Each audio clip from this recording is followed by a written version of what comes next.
es como si una obra completa en realidad fuera completa en tanto la lectura estándar sutura esa lectura, ¿no? Es decir, sutura esa obra, ¿no? Y dice, esta obra es esto.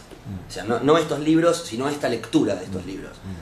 Y eso es como que con Berlanga me parece que ¿no? ya también se había hecho, y en cierto punto esa es la cosa más, a mí la cosa más complicada me pareció, era encarar una obra como la de Berlanga con tantos énfasis o leitmotivs críticos sobre él, ¿no? Y cómo encarar eso de otro lado, pero no por, de nuevo, no desde una deliberación transgresora, sino desde una experiencia, digamos, vera de haberlo leído y sentir siempre que uno lee ciertas críticas o ciertas reseñas que hay algo refractario en esa lectura. Ni siquiera es que esa es una lectura que se puede ajustar y entonces uno hace otra, que en algún punto es refractaria a esa lectura, como a esa sutura, como que en Berlanga hay algo de una obra que en sí misma está escapándose como una aureola de Kirlian. Por eso me gustó esa idea, ¿no? Como que hay investigando sobre la idea de lo que es el efecto Kirlian, ¿no? O en realidad el efecto Corona, como se conocía antes, ¿no? Como efecto Corona, que también se da en el mar, en las tormentas eléctricas, ¿no? En los mástiles de los barcos, como el famoso fuego de San Telmo, ¿no?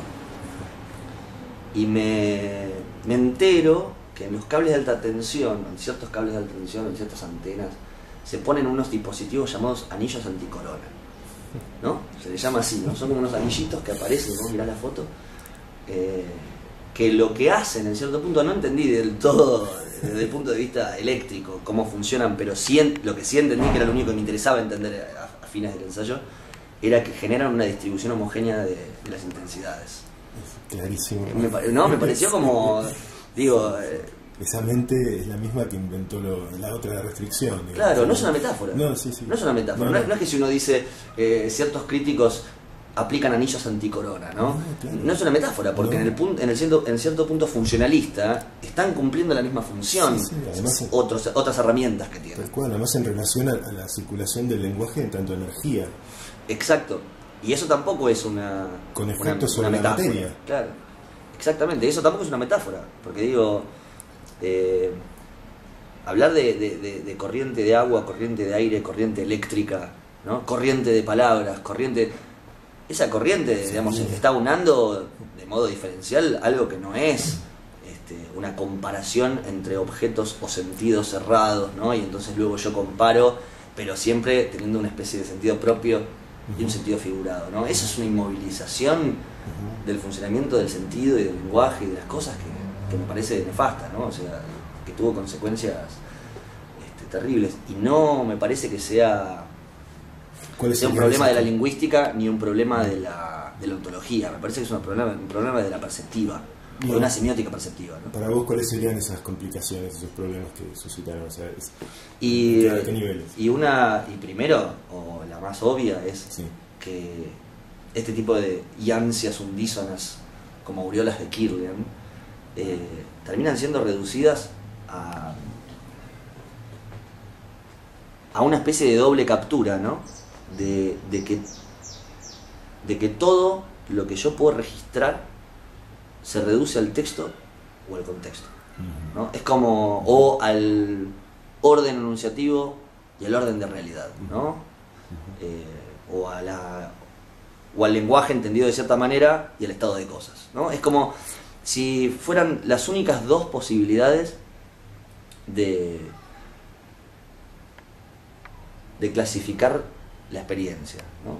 O sea, yo la experiencia o la percibo en términos lingüísticos, pero lingüísticos inmovilizantes, ¿no? Sí.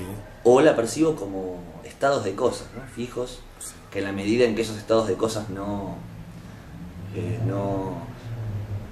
cambien demasiado rápido o no hormigueen lo suficientemente rápido para que mi percepción los capte, yo imagino que ese estado permanece como tal hasta que de pronto, por alguna especie de milagro, se modifica, ¿no? En vez de, digamos, aceptar que hay ahí un micromovimiento, una micromarea que está operando en cada micro instante, ¿no? En cada microsegundo de microsegundo de microsegundo, una especie de infinitesimalidad muy difícil de captar, ¿no? Evanescente, pero que casi que intelectualmente uno lo tiene que aceptar. Y después, en términos experienciales, uno después tiene maneras de captarlo. Sí, además son velocidades que se intuyen, ¿viste? Sí, claro. Pero es una cuestión de disposición. Como que el cultivo es el de la receptividad, el que está como obturado, ¿no? Esa es la parte. O sea, me parece que no hay problema desde el punto de vista del despliegue intelectual, pero el tema de la corazonada, hablada de ese despliegue es lo que está ausente, ¿no? Sí, por un tema de obturamiento histórico. Sí, digamos. Más que nada lo dejo nadar, ¿no? Sí. Que pones en plexo, creo que es. Eso, ¿no? Es como mi corazón más que nada lo dejo nadar, ¿no? Sí, hay como la corazonada. Como una vergüenza con respecto a la parte esa, digamos, digamos, es fácil citarlo a Rimbaud, pero ¿quién convive con Rimbaud? Claro. Hoy, ¿no? Si Rimbaud estuviera entre los jóvenes poetas no lo soportarían. No lo soportarían. No lo verían. No, es cierto. Sería un pobre diablo, digamos, ¿no? Es cierto. O un insoportable. Bueno, creo que hay algo que de todo esto me parece que digamos, si querés, en realidad algo que está que es inherente a esa consecuencia de la doble captura, ¿no? Texto con texto, sí. O esa doble pinza que trae esta manera perceptiva, ¿no? Es que en el fondo todo tiene que tener una forma, ¿no? Una forma preexistente, ¿no? Sí. O trascendente a lo que está ocurriendo, ¿no? Es como si, ¿no? Se separara y cerrara por todos lados lo que está ocurriendo en lugar de seguirlo, ¿eh? Porque hay un vértigo en ese diluvio, ¿no? Sí. Hay un vértigo, bueno, el libro de Fishman, ¿no? Romance del vértigo perfecto. ¿Cuántos poetas, viste, se animan a decirte, viste, vamos a seguir el vértigo? Incluso, bueno, hablando de Rimbaud, ¿no? Rimbaud hablaba, decía, yo soy un captador de vértigos, ¿no? O algo así, ¿no? Ahora no me acuerdo del verso exacto, ¿no? Sí, de la temporada del infierno, ¿no? Dice, soy un captador de vértigos, ¿no? Que también está en Millot esa idea, ¿no? Exacto. Sí. Justo ayer estaba leyendo... que no es una idea. Es una Miserable Milagro, de Millot.